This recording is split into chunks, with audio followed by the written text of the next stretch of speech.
Hey folks, this is JR with DIY Prepper. Welcome to the channel. And if y'all have been watching the news, it really feels like everything is just coming at us from all sides. It's felt like that for a couple years, but it's only gotten worse. And I wanted to give y'all my perspective on these things that are happening, kind of a state of the prep, if you will, and then also kind of give my thoughts on where I think some of these things are going and what we should do and continue to do to be more prepared for them. So first of all, we have these global conflicts and potential global conflicts. We've had Ukraine and Russia going on for around 6 months now. And while it hasn't turned into an all-out global conflict yet, we hope it doesn't, there are many, many different countries involved in the form of sending, military aid, sanctions, this, that, and the other.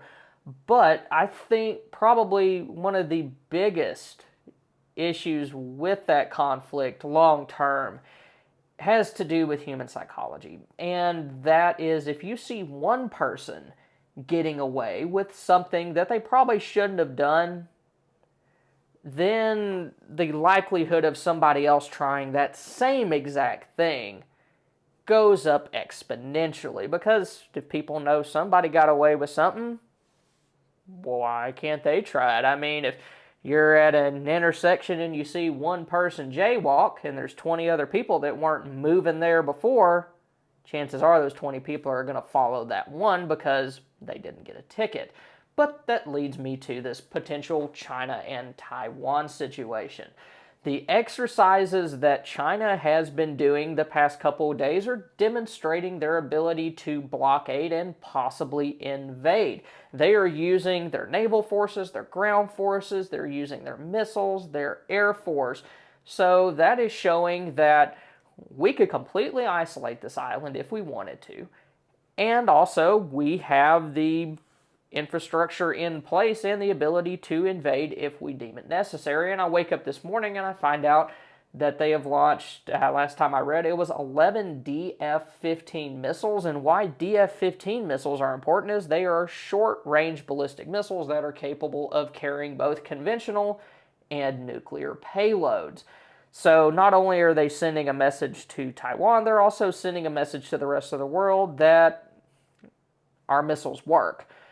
And a conflict that involved China, Taiwan, and then drug like the U.S. and other countries in with it would have far worse economic consequences than Russia, Ukraine would. I mean, you look at pretty much any electronic you have. If you have kids, look at their toys, go out to your garage, look at your tools, especially if you've bought anything within the past 5 or 10 years.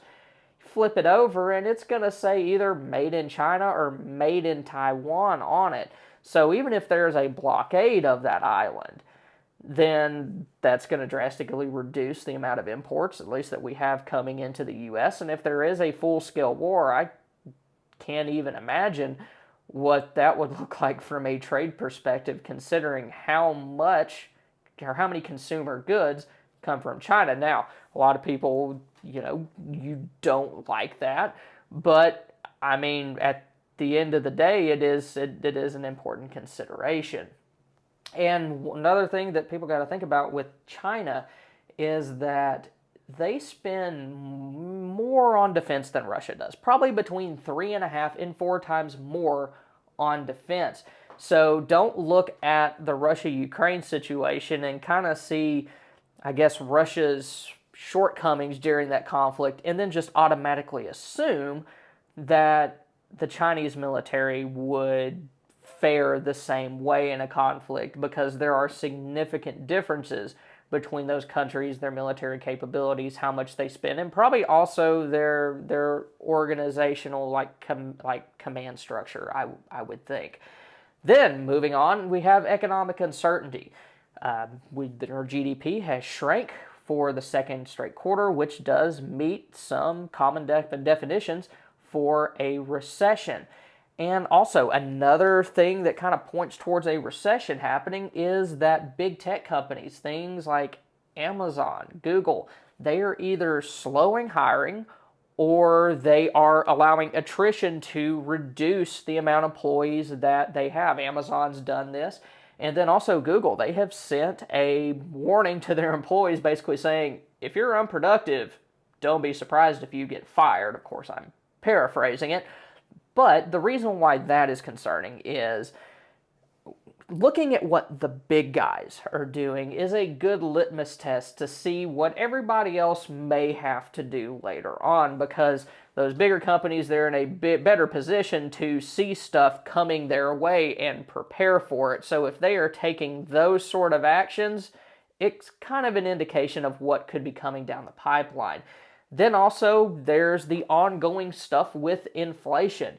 You go to the grocery store, it's kind of getting ridiculous how much more expensive some things are than where they used to be.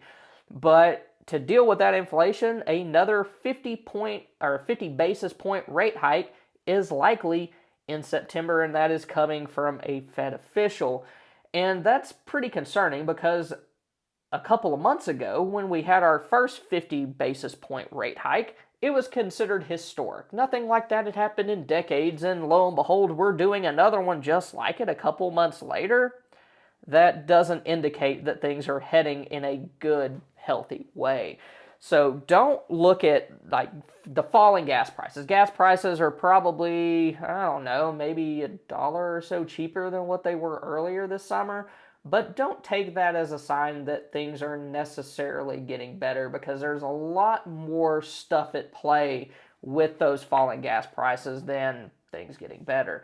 Then we have these health issues. We're still dealing with the big bad Rona that we've been dealing with for the past couple of years. People are still getting sick. And then we have the monkeypox thing, which is happening on top of it. We're not even done with one yet, and we have another one.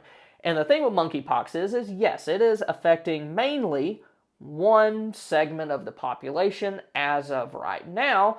But the thing about viruses is the more they are allowed to spread and reproduce, the greater chances are that it could change. And when it changes, it could become more infectious than what it is. So eventually this thing could start to affect more than just that one subset of the population. So I wouldn't be sitting back going, oh, it won't affect me, because sooner or later it might. Then, of course, natural events. We are dealing with historic droughts and high temperatures at some parts of the country. And while wildfires out west tend to get the greatest amount of press coverage because, well, I mean, they're really bad, there are fires going on other places now. There was a situation about an hour and a half away from where I live where people had to leave their homes because of a fire. And we've had other smaller fires break out. Then we've had the flooding in Kentucky. And we are also in the middle of hurricane season, and being in August, we're starting to get to the point where things could really kick off. And NOAA says that it is expected to produce above average activity. Well, hurricane season is expected to produce above average activity. So we need to be keeping our eye out on the weather, making sure that we know if there's a wildfire headed our way. Is there heavy rains and flooding? Is there a hurricane coming our way? Because all of that stuff is a very real possibility depending on where you live. And then another concerning thing is domestic political strife. And while I'll focus largely on the stuff going on in the United States right now, I'm sure there's stuff going on in other parts of the world too. But one big issue is there's very few common ground issues that everybody can agree on. It seems like year by year, month after month, the two sides continue to get spread further and further apart. Things get more tense, and there's less folks in the middle. And also, more people on both sides are willing to use violence. There, for a while, it was more focused on one side of things, but it has become very clear in the past couple of years that both sides, there are people within them, a large number of people within them, that feel that violence can be justified. So, I mean, that creates a dangerous human element for us all to deal with. And then things are happening sequentially. New problems tend to evolve from those that precede them. So every single one of these things that I've mentioned 5 things so far. Okay, the global conflicts, economic uncertainty, health issues, natural events, and domestic political strife. Each one of those things and each subset within those categories can create their own problems. And because of that, I don't see things getting better anytime soon. And even in November, I know people think of elections as, oh, some things are going to improve. Maybe but probably not. The way things are going right now, with things coming from all sides, these problems, I think, are going to continue to breed more problems. So what do we do about it? Well, you want to avoid doing two things. And the first one is something that preppers don't have that much of a hard time with because they're preppers. This is something more general population. But just sticking your head in the sand and ignoring things or hoping things are going to get better just because it's too overwhelming to think of the possibility that they might not.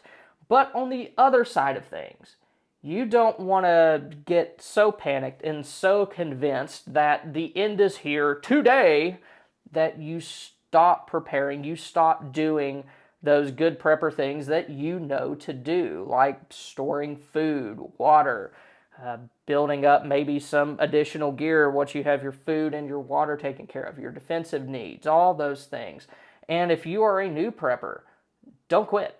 Okay, there's still plenty of things that you can do.